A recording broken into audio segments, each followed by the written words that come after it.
तो हेलो बच्चों, कैसे हो आप सभी लोग। आई होप आप सभी लोग बहुत ही बढ़िया होंगे और एकदम मज़े कर रहे होंगे। आप सभी लोगों का स्वागत है बेसिक वाली पढ़ाई चैनल की एक और नई फ्रेश वीडियो में, जहां पर हम लोग बात करेंगे आज फिर से दोबारा रैशनल नंबर्स के बारे में, जो हमने लास्ट क्लास में बात करी थी। हम लोगों ने लास्ट क्लास में स्टार्ट कर दिया था भैया नंबर सिस्टम चैप्टर। आपका फर्स्ट एनसीईआरटी का जो फर्स्ट चैप्टर है वो हमने स्टार्ट कर दिया था और हमने लास्ट क्लास में रैशनल नंबर्स के बारे में बात कर ली थी कि भैया रैशनल नंबर्स क्या होते हैं, उनको कैसे रिप्रेजेंट किया जाता है, और उससे रिलेटेड जितनी भी चीज़ें थी हमने वो क्लियर कर ली थी।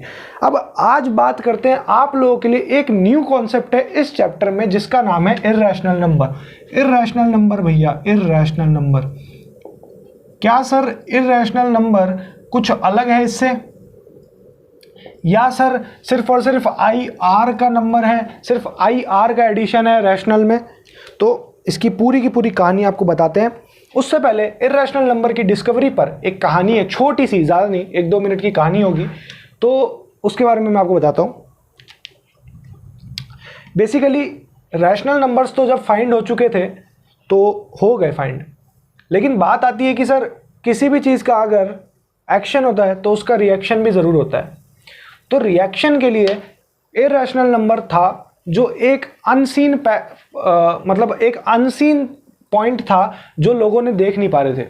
तो irrational number first time discover हुआ था 400 BC के अराउंड विद फ्यू पीपल्स, और एक उनका लीडर था जो कि मशहूर मैथमेटिशियन, और वो और कोई नहीं है, वो है मशहूर मैथमेटिशियन पाइथागोरस। पाइथागोरस ने इर्रेशनल नंबर का डिस्कवरी किया था विद 4 और 5 ऑफ हिज पीपल, ठीक है।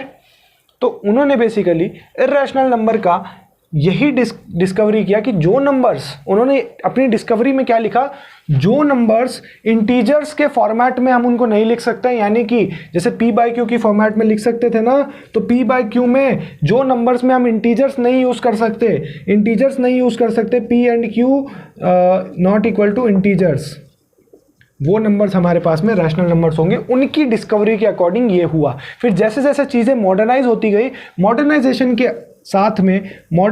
के साथ में यहाँ पर बात होती है कि व्हाट इज रैशनल नंबर, ठीक है। रैशनल नंबर क्या चीज़ है? तो यहाँ पर बात हुई सर रैशनल नंबर का मतलब तो सर ये था कि p/q की फॉर्मेट में जिस नंबर को लिखा जा सके और जो दो नंबर्स कोप्राइम हो उन्हें हम रैशनल बोलेंगे। बिल्कुल सर, बिल्कुल। अब बात करते हैं कि सर मॉडर्नाइजेशन के बाद ये फॉर्मेट का क्या हुआ। तो मॉडर्नाइजेशन के बाद यही हुआ कि the number which can not be written as p/q form and q is equal to 0। और यहाँ पर q का फंडा नहीं है भैया कुछ भी, यहाँ पर सिर्फ और सिर्फ इतना ही फंडा है कि एक ऐसा नंबर जो अपन p/q की फॉर्मेट में नहीं लिख सकते, ठीक है। अब आप लोगों को लगेगा सर क्या ये चीज़ें, हाँ आप जो हमें बता रहे हो, क्या ये पूरा का पूरा सॉल्वेशन है? क्या पाइथागोरस का इसका जवाब पूरा मिला था कि रैशनल नंबर क्या होता है, इरेशनल क्या होता है, इसका जवाब पूरा मिला था? नहीं भैया, पाइथागोरस भी एक बहुत बड़ी दुविधा में थे, और वो दुविधा क्या थी कि उन्हें ये बात फिगर आउट नहीं कर पा रहे थे कि √2 जैसे नंबर्स जो हैं वो इरेशनल हैं या उन्हें रैशनल की कैटेगरी में डालेंगे। तो पाइथागोरस एक बात के लिए तो श्योर थे कि वो रैशनल नंबर्स तो नहीं है। अब बात करते हैं कि सर इरेशनल है या नहीं। तो ये दुविधा थी लास्ट में कि पाइथागोरस इरेशनल है या नहीं, तो ये उनका एक क्वेश्चन मार्क रह गया था कि भैया इरेशनल है या नहीं। अभी आपको बताएंगे कि कैसे आप लोग इरेशनल प्रूफ कर सकते हैं इस नंबर को, √2 को, वो भी सब चीज़ें बताएंगे। तो वो भी तोड़ देके गए थे, तो उनको बेसिकली दुनिया को ये चीज़ बतानी थी कि √2 इज इरेशनल और नॉट। तो उन्होंने एक तोड़ दिया है और उस तोड़ को हम आगे बताएंगे कि कैसे वो तोड़ आपका काम आएगा, ठीक है। अब बेसिकली ये था इरेशनल नंबर का थ्योरी। इससे ज़्यादा कोई थ्योरी नहीं है इरेशनल नंबर के बारे में। अब मैं आपको बताता हूँ कि यहाँ पर आपके जो नेक्स्ट मैं क्वेश्चंस देने वाला हूँ, इस थ्योरी के बाद जस्ट मैं क्वेश्चंस देने वाला हूँ 2-4, तो वो क्वेश्चंस का तरीका क्या है करने के लिए वो मैं बताता हूँ। बेसिकली आपको नंबर लाइन के बारे में पढ़ना है कि भैया नंबर लाइन्स क्या होती है। तो जैसे आप लोग इंटीजर को अरेंज करते हैं वैसे ही नंबर लाइन को भी अरेंज किया जाता है। 0 बीच में रखा जाता है, पॉजिटिव के सारे नंबर इधर होते हैं, नेगेटिव के सारे नंबर LHS में होते हैं। This is how you can represent a number line. अब बात कीजिए सर, देखो अब मान लो आपका नंबर लाइन पे आया -1, तो -1 तो आपने इधर रिप्रेजेंट कर दिया। मान लो सर -2 आया, मान लो -2 यहाँ रिप्रेजेंट कर दिया। अब बात यहाँ पर बच्चों का एक डाउट आता है कि सर अगर हमारे पास -12 आ गया तो हम सर इसको कैसे रिप्रेजेंट करेंगे? तो आप लोगों को क्या करना है, आप लोगों को इसको डिवाइड करना है प्रॉपर अच्छी तरीके से, इसको डेसिमल तक निकालना है। तो इसका आंसर आएगा -0.5। -0.5 कहाँ होता है? -1 और -2 के बीच में, यानी कि यहाँ पर आएगा माइनस का हाफ, कुछ ऐसा होता है। सेम 1/3 के साथ कर लो, प्लस का 1/3 कर लो, तो 1/3 कुछ ऐसा आ गया। 1/3 कितना है बताओ? 0.99। तो ये 0.99 है सर। तो इसका मतलब सर ये कुछ इससे थोड़ा सा, सॉरी यहाँ नहीं, यहाँ पर नहीं, सॉरी हाफ तो यार यहाँ पर होगा ना, हाफ तो यहाँ पर होगा, यहाँ पर माइनस का हाफ है ना। हाँ ठीक है, यहाँ पर गलती दिख जाती है। और 1/3 यहाँ पर हो गया सर।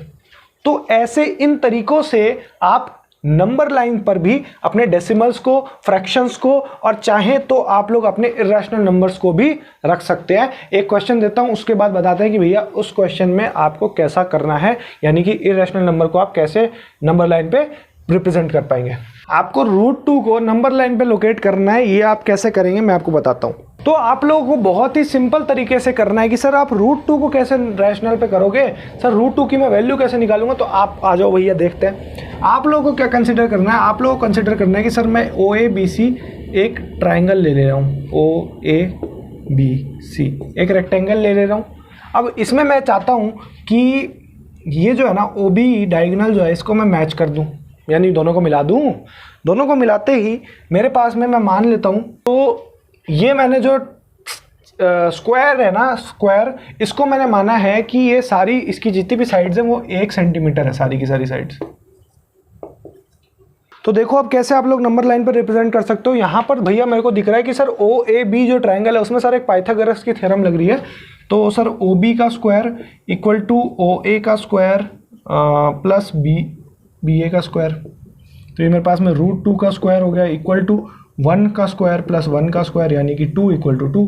यानी कि इसका मतलब आप क्या समझे, यहाँ पर पाइथागोरस तो सेम आ गया, इसका मतलब आप इजीली इसको रिप्रेजेंट कर सकते हो। अब आपको क्या करना है मैं आपको बताता हूँ। आपने बनानी है नंबर लाइन, ठीक है। यहाँ पर आपने 0 रिप्रेजेंट कर दिया, यहाँ पर -1 और वगैरह वगैरह वगैरह चीज़ें। और यहाँ पर आप लोगों को ये जो 1 सेंटीमीटर का जो डिस्टेंस है ना, 1 सेंटीमीटर वाला डिस्टेंस, इसे आप लोगों को यहाँ पर स्क्वायर के रिप्रेजेंट करना है। 1 सेंटीमीटर यहाँ से स्क्वायर के हिसाब से आपको यह रिप्रेजेंट करना है। और ये आपका √2 और 1 और 1, ठीक है। इतना कर दिया आप लोगों ने।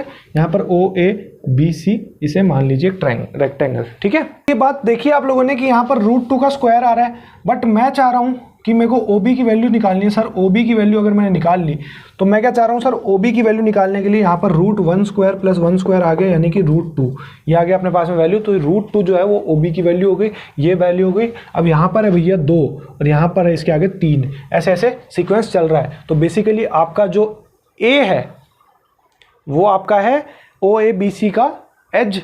अब आपका जो ये रिप्रेजेंट हो रहा है, तो ये कुछ यहाँ पर ऐसे आके ये रिप्रेजेंट होगा यहाँ पर, यानी कि ये जो P पॉइंट है ये आपका √2 को रिप्रेजेंट कर रहा है, ठीक है। ये देखो कुछ ऐसा होगा। तो अब आप लोग पूछोगे कि सर क्या हमें ऐसा काम करना पड़ेगा, मतलब ये जो पॉइंट सर लिया है आपने, ये कितने मेजरमेंट पे लिया है? तो ये आप लोग कितना भी ले सकते हो, ये आपके अकॉर्डिंग है, बट आना ये 1 और 2 के बीच में चाहिए। एक तो भैया ये हो गया, ये A जो पॉइंट है ये 1 हो गया, और 2 के बीच में आना चाहिए, ये रेफरेंस लाइन यहीं पे होनी चाहिए, ठीक है। तो ये बेसिकली इधर ही होना चाहिए, इसके बीच में बाहर नहीं जाना चाहिए। तो √2 की जो रिप्रेजेंटेशन है वो यहीं रहेगी, ठीक है। कुछ ऐसा ही रहेगा अपने पास में √2 का रिप्रेजेंटेशन। अब आ जाओ भैया अगले क्वेश्चन पे आ जाओ। एक थोड़ा एडवांस इससे क्वेश्चन दे रहे हैं कि अगर आप लोग √3 आ जाता है तो उसको कैसे नंबर लाइन पे लोकेट करेंगे, हम वो भी देखते हैं एक बार, क्योंकि ये आखिरी क्वेश्चन होगा आज की क्लास का, ठीक है। तो √3 को आप लोग कैसे एक नंबर लाइन पे लोकेट करेंगे वो देखते हैं। √3 को लोकेट करने का भैया सिंपल सा आइडिया, सर आपने √2 को लोकेट ऑलरेडी कर दिया है, यहाँ पर 0 आपने मार्क कर लिया था। अब आप सेम फिगर्स बना लीजिए, अब आप लोग सेम फिगर्स बना लीजिए भैया। यहाँ पर ये सेम चीज़ आ गई, ये आ गया अपने पास में 1 1 और √2। अब बस सिर्फ इतना ही अंतर है इसमें कि ये इसको ऊपर कर दिया गया और इसको यहाँ से एडजॉइन किया। क्योंकि हमें यहाँ पे भी एक ट्रायंगल बनाना था। अब यहाँ पर भैया वन साइड का ईच है, तो अब इसका वैल्यू क्या हो गया, यानी कि OABC।